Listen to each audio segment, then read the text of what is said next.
नमस्कार दोस्तों, एक बार पुनः आप सभी का स्वागत है ज्ञान अड्डा पे। मैं हूं शेफाली और आज के वीडियो में डिस्कशन करने वाली हूं आपके द्वारा पूछे गए ढेर सारे प्रश्न इग्नू से पीएचडी करने के बारे में। कल मैंने एक वीडियो डाला था, ये वाला वीडियो प्रोबेबली आप में से बहुत सारे लोगों ने इस वीडियो को देखा है और पूछा है मुझसे बहुत ढेर सारे सवाल कमेंट सेक्शन में। इसी वीडियो के पीएचडी करने का एक नोटिस आया हुआ है, एनटीए रिलीज किया हुआ है कि अब आप इग्नू से पीएचडी कर सकते हैं। और ये नोटिस के बारे में कल मैंने आपको इस वीडियो में बताया था कि कैसे आपको फॉर्म फिलअप करना है और बहुत सारी डिटेल्स मैंने बताई थी, सिलेबस, फीस, एग्जाम पैटर्न। अगर ये वीडियो आपने मिस किया है तो ज़रूर से इस वीडियो को आप देखेंगे। और इस वीडियो के कमेंट सेक्शन में आपने कमेंट करके बहुत सारे सवाल पूछे हैं, जिसमें से 15-16 सवाल मैंने लिया है कि पीएचडी अगर आप इग्नू से करते हो तो कितनी होगी कोर्स की फीस, नेट कंपलसरी है या नहीं पीएचडी के लिए, एग्जामिनेशन लेवल यूजीसी के ही जैसा होगा या कैसा होगा। और सबसे बड़ा सवाल जो सबसे ज़्यादा पूछा गया था कि अगर हम इग्नू से पीएचडी करते हैं तो क्या ये वैलिड होगा या नहीं होगा, क्योंकि इग्नू से जो भी डिग्रीज होती है वो डिस्टेंस लर्निंग की होती है और पीएचडी सभी को पता है कि रेगुलरली होता है। सिलेबस क्या होगा, क्वेश्चन पैटर्न क्या होगा, एलिजिबिलिटी क्या होगा, स्कॉलरशिप मिलेगी या नहीं मिलेगी, मतलब अगर आप इग्नू से पीएचडी करते हैं अपीयरिंग स्टूडेंट अप्लाई कर सकते हैं या नहीं, मतलब अगर आप मास्टर्स कर रहे हैं तो क्या आप अप्लाई कर सकते हैं या नहीं, इंग्लिश और हिंदी लैंग्वेज की कोई प्रॉब्लम तो नहीं होगी, रेगुलर करेंगे या डिस्टेंस करेंगे, विदाउट नेट क्या पीएचडी किया जा सकता है, मतलब अगर आपने नेट नहीं किया हुआ तो क्या पीएचडी का एग्जामिनेशन मतलब ये वाला दे सकते हो क्या, और अगर आप गवर्नमेंट जॉब कर रहे हो तो क्या आप इग्नू से पीएचडी कर सकते हो, एग्जामिनेशन की सिटीज यानी सेंटर कहाँ कहाँ पे होंगे, ड्यूरेशन क्या होगा, पैटर्न ऑफ एग्जामिनेशन, रिजर्वेशन, बहुत सारे सवाल। इन सारे सवालों का जवाब देने वाली हूँ आज की इस वीडियो में। तो फटाफट से स्टार्ट करेंगे आज का सेशन। अगर पसंद आएगा तो आप सेशन को लाइक करके जाएंगे। आगे बढ़ने से पहले मैं आप सभी को बता दूं कि इस चैनल पे यानी कि ज्ञान अड्डा पे मैं कंप्लीट यूजीसी नेट पेपर 1 की प्रिपरेशन कराती हूँ फ्री ऑफ कॉस्ट। आप चाहें तो हमारे साथ जुड़ करके अपनी तैयारी को और भी अच्छा और भी पक्का कर सकते हैं। कल से मैंने नया बैच शुरू किया है, ये वाला बैच देखो, कल से बिल्कुल नया बैच क्लास 1 शुरू किया है। आप चाहे तो ये वीडियो भी देख सकते हैं। साथ ही टीचिंग लाइन से जुड़े हुए जितने भी इंपॉर्टेंट वैकेंसीज, रिक्रूटमेंट, एडवर्टीजमेंट्स आते हैं या कोई भी इंपॉर्टेंट नोटिस आता है, जैसे कि एडमिशन की ही बात करें तो वो सारी चीज़ें मैं आपको यहाँ पे ऑथेंटिकेशन के साथ में शेयर करती हूँ। चलिए, सबसे पहला पहला जो सवाल है आपका कि पीएचडी कोर्स की फीस कितनी होती है। तो हर एक डिसिप्लिन की अलग अलग फीस होती है और एक औसतन मान के चले तो 15 से 20 हज़ार रुपये आपकी कोर्स की फीस है। ये हवा में बात नहीं कह रही हूँ, ये बात का सत्यापन करने के लिए आपको लेके आई हूँ ऑफिशियल वेबसाइट पे यूजी इग्नू की। देखिए, यहाँ पे अलग अलग कोर्सेज की जो फीस दी हुई है वो अलग अलग है, तो देख लीजिएगा कि आपकी कोर्स की फीस कितनी है। 15 से 20 हज़ार के बीच में आपका यहाँ पे प्रोग्राम का फीस हो जाएगा। ज्योग्राफी, बहुत सारे कोर्सेज हैं यहाँ पे, तो किसी में 16,800 दिख रहा होगा आपको, यहाँ पे 16,800 दिख रहा होगा। और थोड़ा नीचे आएंगे तो कहीं आपको ज़्यादा भी दिखेगा, कहीं आपको कम ही मिलेगा, कहीं आपको 14,000, कहीं 5,000, कहीं आपको 33,600 रुपये। तो आप देख लीजिएगा कि आपकी कोर्स की फीस कितनी है, ठीक है, क्योंकि सबका डिसिप्लिन अलग अलग होगा। इसका लिंक मैं आपको वीडियो के डिस्क्रिप्शन में दे दूंगी, मतलब कि आपकी फीस कितनी होगी इसका लिंक जो है मैं आपको वीडियो के डिस्क्रिप्शन में दे दूंगी। दूसरा सवाल कि नेट कंपलसरी है या नहीं पीएचडी करने के लिए। देखिए, अगर आप नेट क्वालिफाइड हैं तो आप ऑलरेडी इनके सेकेंड जो लेवल पे जाने के लिए रेडी है, मतलब आप एग्जेम्प्टेड हैं। अगर आपने नेट क्वालिफाई किया हुआ है या अगर आपने एमफिल भी कर रखा है तो भी आपको एंट्रेंस एग्जाम देने की जरूरत नहीं है, आप डायरेक्टली इंटरव्यू में बैठेंगे। तो अगर बहुत अच्छी बात है अगर आपने नेट कर लिया है, अगर नेट नहीं किया है तो आप एंट्रेंस एग्जाम देंगे, ठीक। एग्जामिनेशन का लेवल कैसा होगा, ये आपका सवाल था। तो एग्जामिनेशन का जो लेवल होगा वो यूजीसी के जितना नहीं होगा, यूजीसी से बहुत आसान से सवाल होंगे, और क्योंकि यूजीसी अलग प्रकार का एग्जामिनेशन है और ये अलग प्रकार का एग्जामिनेशन है, तो लेवल यूजीसी नेट की जितना नहीं होगा, लेकिन हाँ ठीक ठाक लेवल होगा, आप कर ले जाओगे, इतना लेवल रहेगा, क्योंकि अभी हाल फिलहाल में आपने यूजीसी नेट की प्रिपरेशन करी हुई है, तो ये आप बिल्कुल आराम से कर पाओगे। एक सवाल जो सबसे ज़्यादा पूछा गया था भाई कि ये वैलिड होगा या नहीं होगा, मतलब अगर आप इग्नू से पीएचडी करते हो तो ये वैलिड होगा या नहीं होगा। तो ये बिल्कुल 100% वैलिड होगा, इसको आप लिख लीजिए। इग्नू से अगर आप पीएचडी करते हो तो ये बिल्कुल 100% वैलिड होगा, इस चीज़ के लिए आपको संशय नहीं होना चाहिए।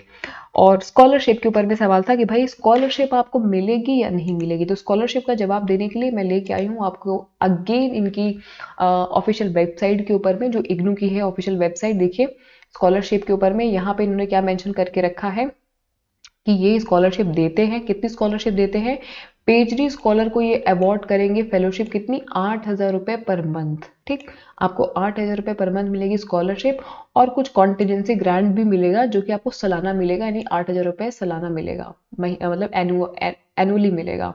और अगर आपने एमफिल किया हुआ है, ठीक है, अगर आप एमफिल स्कॉलर को 5,000 मिलेगा, लेकिन एमफिल वाला तो हमारे काम का नहीं, पीएचडी की बात करेंगे तो आपको 8,000 रुपये पर मंथ इसमें मिलेगा, और कॉन्टिजेंसी ग्रांट मिलेगा 8,000 रुपये के आसपास। तो आपको बिल्कुल स्कॉलरशिप मिलेगी। ठीक है, तो एक सवाल का जवाब आपका यहाँ हो गया। दूसरा ये कि अगर आप मान लीजिए कि मास्टर अपीयर कर रहे हैं, ठीक है, मास्टर कोर्स कर रहे हैं, आप मान लो एमए कर रहे हो फॉर एग्जांपल, और तो क्या आप इसमें अपीयर हो सकते हो? देखिए, हो सकते हो, लेकिन अगर आप लास्ट सेमेस्टर में हो, बिल्कुल अपने लास्ट सेमेस्टर में हो, और इनका जो एलिजिबिलिटी क्राइटेरिया मतलब 55% आपके बन रहे हैं, तो आप इसका एंट्रेंस फॉर्म भर सकते हो, कोई दिक्कत नहीं है, कोई समस्या नहीं है। लेकिन ध्यान रखिएगा वो आपका लास्ट ईयर होना चाहिए या लास्ट सेमेस्टर होना चाहिए, मतलब पहला ही साल नहीं कि भाई पहले ही साल में हो, या अगर आपका 2 साल का कोर्स है तो थर्ड सेमेस्टर हो या सेकंड सेमेस्टर हो, नहीं। अगर सेमेस्टर वाइज है तो लास्ट सेमेस्टर होना चाहिए, अगर ईयर वाइज है तो लास्ट ईयर होना चाहिए, तो आप बिल्कुल वहां से अपीयर हो सकते हो। एक क्वेश्चन था कि इंग्लिश और हिंदी लैंग्वेज की कोई समस्या, तो कोई समस्या नहीं होगी, इंग्लिश हिंदी कोई भी भाषा में आप कर सकते हैं, भारत में रह रहे हैं तो ऐसी कोई समस्या आपको होगी नहीं, वैसे भी भाषा की समस्या भारत में है नहीं, तो यहाँ पे आपको ऐसी समस्या होगी नहीं। एक सवाल ये था कि रेगुलर करेंगे या डिस्टेंस करेंगे। देखिए, पीएचडी वैसे तो रेगुलर ही करी जाती है, लेकिन कुछ केस में यहाँ पे डिस्टेंस लर्निंग का प्रावधान है।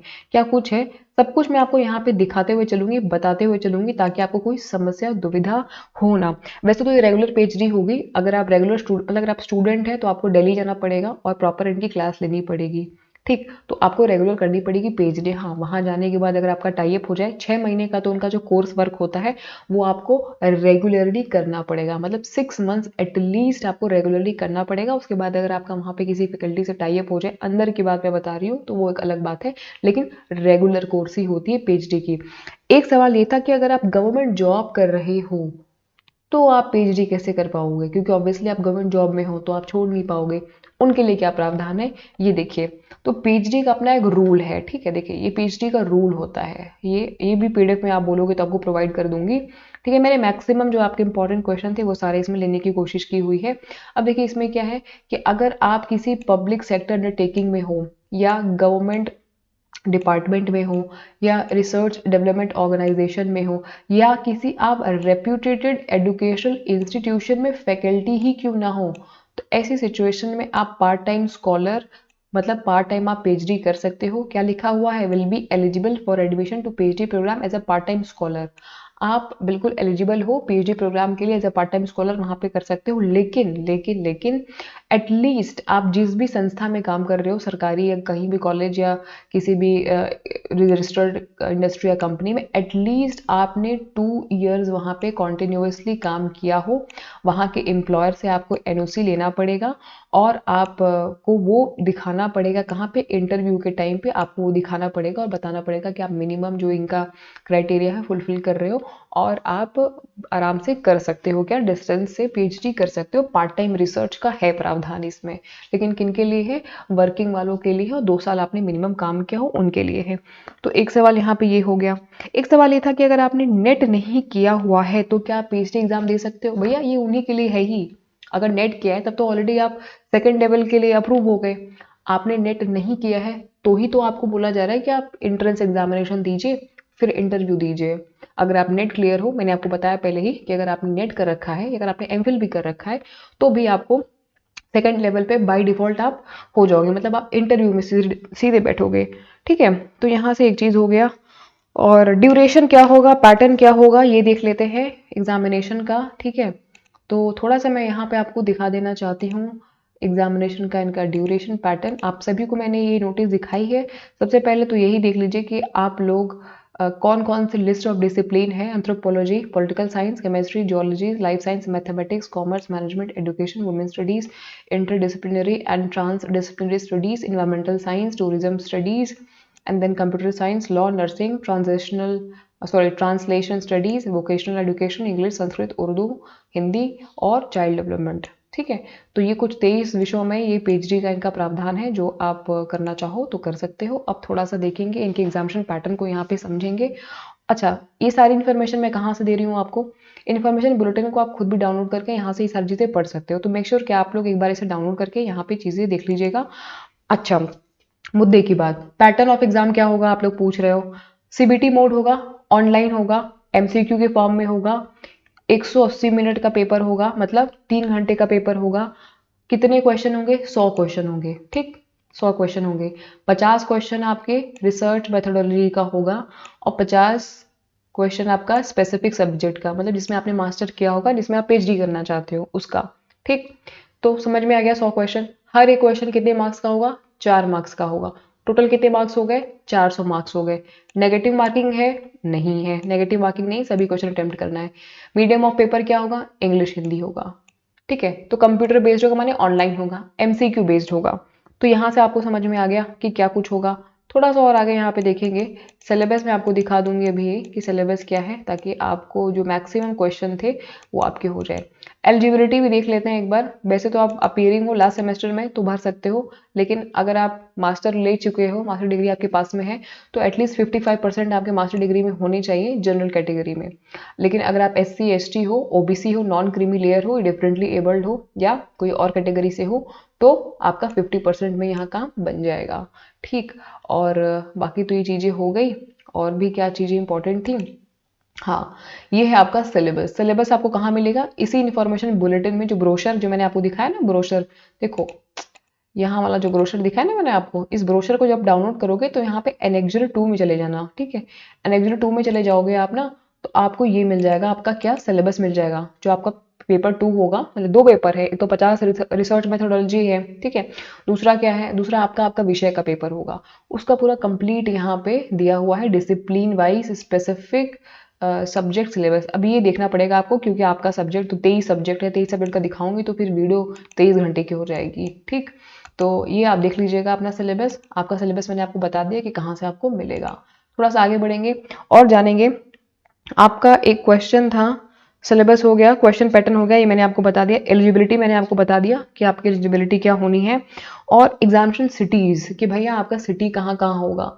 तो देखिए टोटल यहाँ पे कितने स्टेट्स दिए हुए हैं। तो टोटल ये लोग एग्जामिनेशन कंडक्ट करा रहे हैं 30 स्टेट्स में, ठीक है।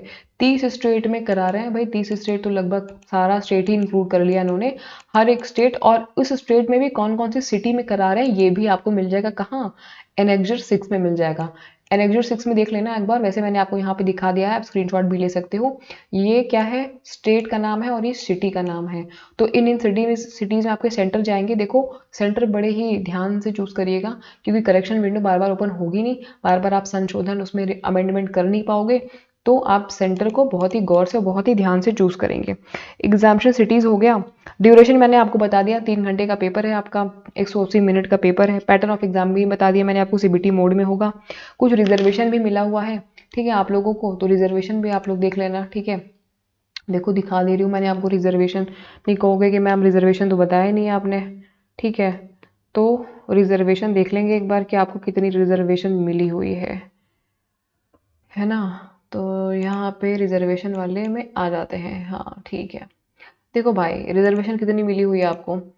रिजर्वेशन की अगर बात करें तो 15% की सीट है, जो कि SC वालों के लिए है रिजर्व। 7.5% ST वालों के लिए है, 27% OBC वालों के लिए है NCL, और 10% किन के लिए है? जनरल वालों के लिए, इकोनॉमिकली वीकर सेक्शन जो नॉर्मल ये देते हैं।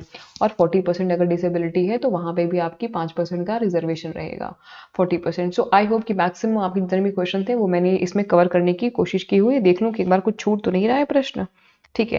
देखिए आपके 16-17 प्रश्न जो सबसे ज्यादा इंपॉर्टेंट थे वह वैलिड है भाई। इग्नू से अगर आप कोर्स करते हो या PhD करते हो तो बिल्कुल वैलिड है, निश्चिंत रहिए, ठीक है। आई होप कि मैंने आपके सारे क्वेश्चन का आंसर दिया। अगर फिर भी कोई क्वेश्चन रह गया हो या आपके माइंड में दुविधा हो, अभी भी लग रहा है कि कोई क्वेश्चन है इंपॉर्टेंट है जिसका जवाब मैंने इसमें नहीं दिया है, तो आप जरूर से कमेंट सेक्शन में पूछिएगा, मैं कमेंट सेक्शन में रिप्लाई करूंगी।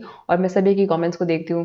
Thank you. आई होप कि ये वीडियो आपके लिए काफी इन्फॉर्मेटिव रहा होगा। जाते जाते लाइक करके जाइएगा, और चैनल पे नए हैं तो सब्सक्राइब करिएगा, क्योंकि इसी तरीके के इन्फॉर्मेटिव वीडियोस हम लाते रहते हैं। बाकी हमारी जो क्लासेस है टाइमली वो 9 बजे रहेंगी। All the very best and get success. मिलते हैं अगले वीडियो में कुछ नई इन्फॉर्मेशन के साथ में, नए अपडेट्स के साथ में। तब तक अपना ध्यान रखिए। Tata bye bye.